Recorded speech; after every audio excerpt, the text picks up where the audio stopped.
Welcome back to STO Nueva Ecija TV. It's a brand new day to learn EAPP way. It is me again, Teacher A, your guide in sharpening your skills in writing and communicating efficiently and scholastically. Once more, let us unravel the thrilling world of English for academic and professional purposes. Make sure you have your EAPP Module 2, your learning activity sheets, and pen and paper, because today you are going to learn summarization of text. But before we continue, let's have a very quick review of what you have learned from last week's lesson. What do you call a piece of writing which focuses on a specific academic subject or topic and intended for a scholarly audience?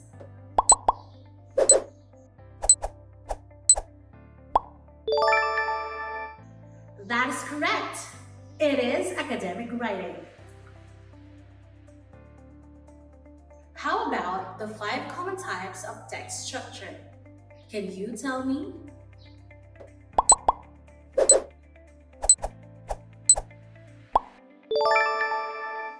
That is great. The 5 common types of text structures are descriptive, cause and effect, comparison contrast, order sequence, and problem solution. With that, I know you're prepped up for this week's lesson. Let's get started with the lesson's objectives. At the end of this lesson, you will be able to use various techniques in summarizing academic text. Have you ever tried to remember and retell a story you have read before? Or a movie you have watched? Do you find it easy or difficult? When you retell a story, you just have to give the brief yet accurate information, and of course, in the right order or sequence of an idea or text. In other words, you summarize it. Summarizing is defined as taking a lot of information and creating a condensed version that covers the main points. An example of summarizing is writing a 3 or 4 sentence description that touches upon the main points of a long book. A summary is a record in a reader's own words that gives the main points of a piece of writing.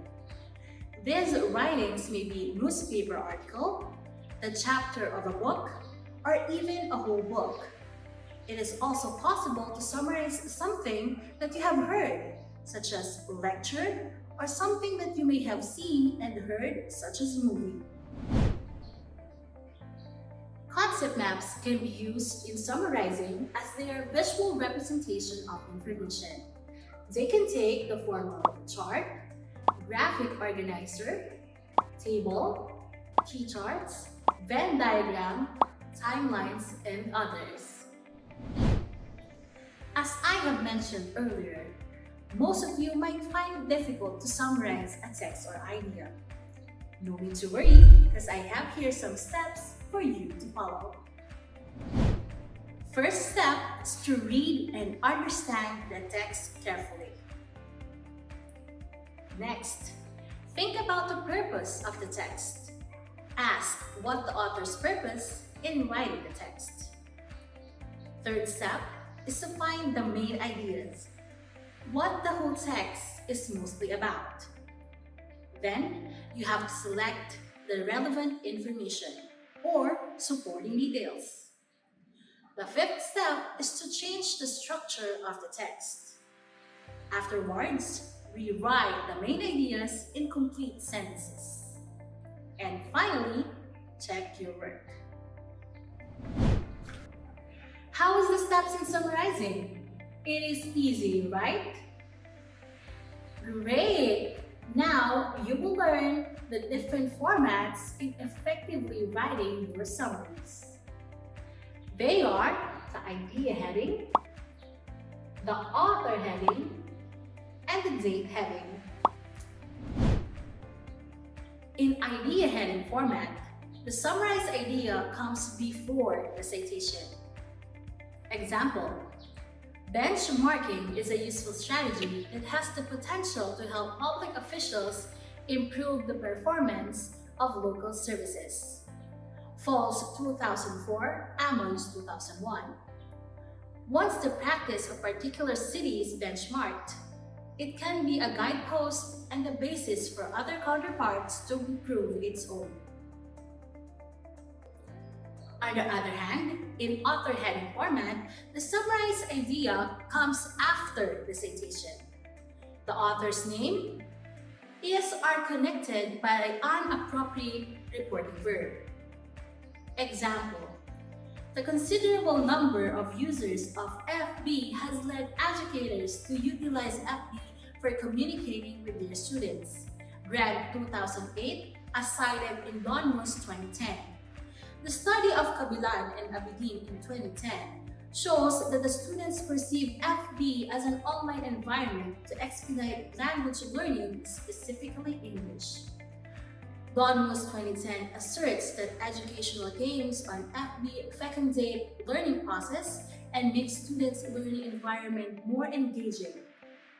As regards literacy, this notion reveals that FB could be used as a tool to aid individuals execute a range of social acts through social literacy implementation. Blackstone and Hardwood in 2012 suggest the facilitative strength of FB as it elicits greater achievement on collaboration among students. While in the date heading format, the summarized idea comes after the date when the material was published. Example: on the other hand, active participation of the citizens in development contributes to a sound and reasonable government decisions. In their 2004 study on the impact of participatory development approach, Irvin and Stansbury argue that participation can be valuable to the participants and the government in terms of the process and outcomes of decision-making. After understanding the steps in summarizing and its formats, I am confident that you are ready for our very first activity. Read the text carefully. Make sure to take note of the main idea and the supporting details of each paragraph. Sloths are the slowest mammals on Earth. It takes a full minute for a sloth to move 6 feet across the ground. You probably couldn't move that slow if you tried. The sloth's body is about 2 feet long. It has long legs and curved claws that are 3 to 4 inches long. Their claws and their long legs help them climb trees and hang from tree branches. They spend almost their entire lives hanging from the tree branches. The life of a sloth is not very exciting. Sloths have round head, small ears, a stubby tail, and sad-looking eyes set in a dark-colored mask. The shape of a sloth's mouth makes it look like it is always smiling. It has extra bones in its neck that make it possible for it to turn its head almost all the way around. Sloths are very cute to look at, but they don't put on much of a show. Sloths are home to other plants and creatures. Tiny plants grow on the sloth's fur, making the animals appear to be green. This green color makes the sloths almost invisible against the green leaves of the trees they live in. Moths and insects also live in the sloth's fur. Maybe the sloths move so little and so seldom that the small creatures that live on them don't even know they are animals. Giant sloths are the size of elephant once lived in many places on Earth, including North America. Today, sloths can be found in the tropical forests of Central and South America. They eat leaves and berries. A sloth can stick its tongue out 12 inches. Maybe they developed the skill so they wouldn't have to move to reach the tasty leaves and berries around their resting spot. Their main enemies are jaguars, eagles, and snakes. Many tropical forests are disappearing, along with sloths that live there. It would be a sad thing if these fascinating little animals became extinct. Based on the text read, answer the following questions.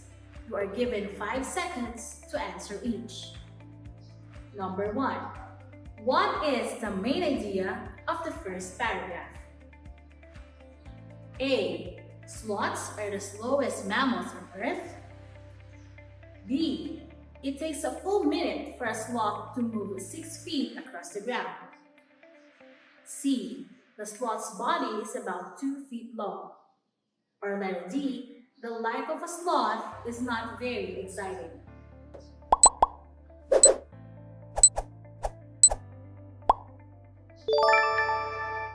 The correct answer is letter A. Sloths are the slowest mammals on Earth. Number 2. What is the main idea on the second paragraph? A. Sloths have round head, small ears, and sad-looking eyes. B. The shape of a sloth's mouth makes it look like it is always smiling. Letter C. A sloth can turn its head almost all the way around. Or letter D. The sloths are very cute to look at.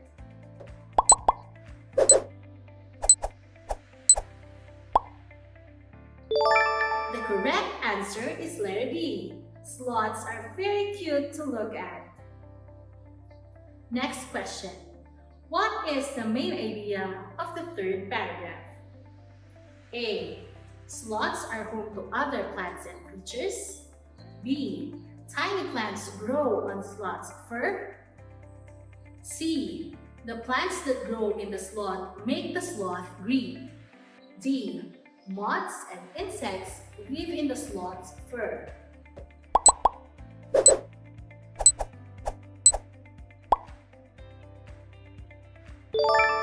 The correct answer is letter A. Sloths are home to other plants and creatures. Number 4. What is the main idea of the last paragraph? A. Sloths the size of elephants once lived on Earth. B. Today, sloths live in tropical forests of Central and South America. Letter C. Sloth can stick its tongue out 12 inches. Or letter D. It would be sad if sloths became extinct.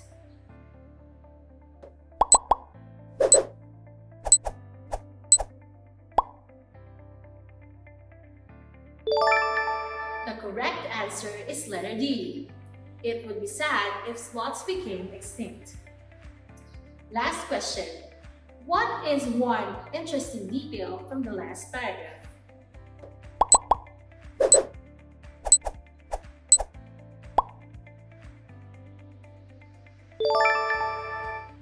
There are a lot of interesting details in the last paragraph, such as sloths can be found in tropical forests of Central and South America.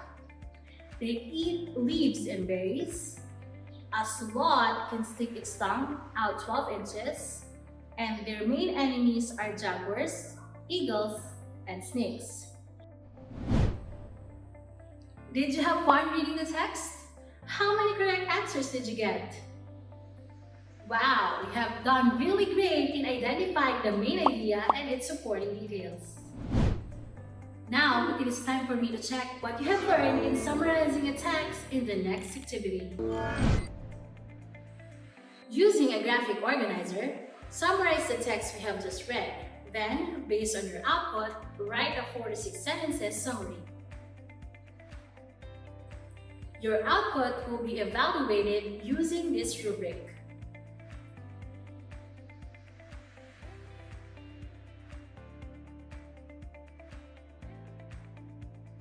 You may send your summary on Monday to your subject's official Google Drive. Have you watched and listened carefully with our discussion? Are you sure? Let's find out. Can you tell me the steps in summarizing a text? You have 10 seconds to answer.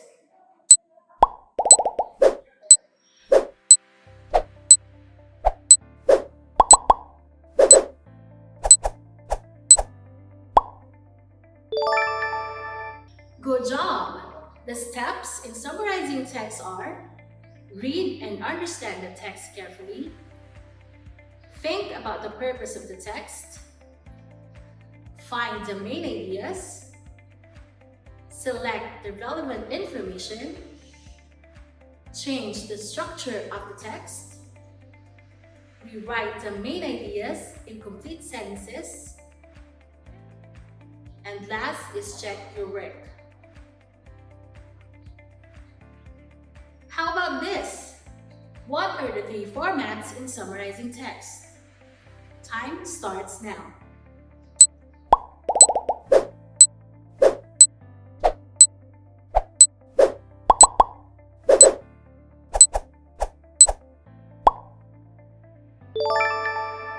You are right! The 3 formats in summarizing text are the idea heading, the author heading, and the date heading. You did great today! I hope that you did just not learn but also enjoyed our lesson for today. As I always say, if you have any questions regarding this lesson, always ask your subject teacher. Once again, I am Teacher Aid, your guide in sharpening your skills in writing and communicating efficiently and scholastically. Have a great day and happy learning! Bye!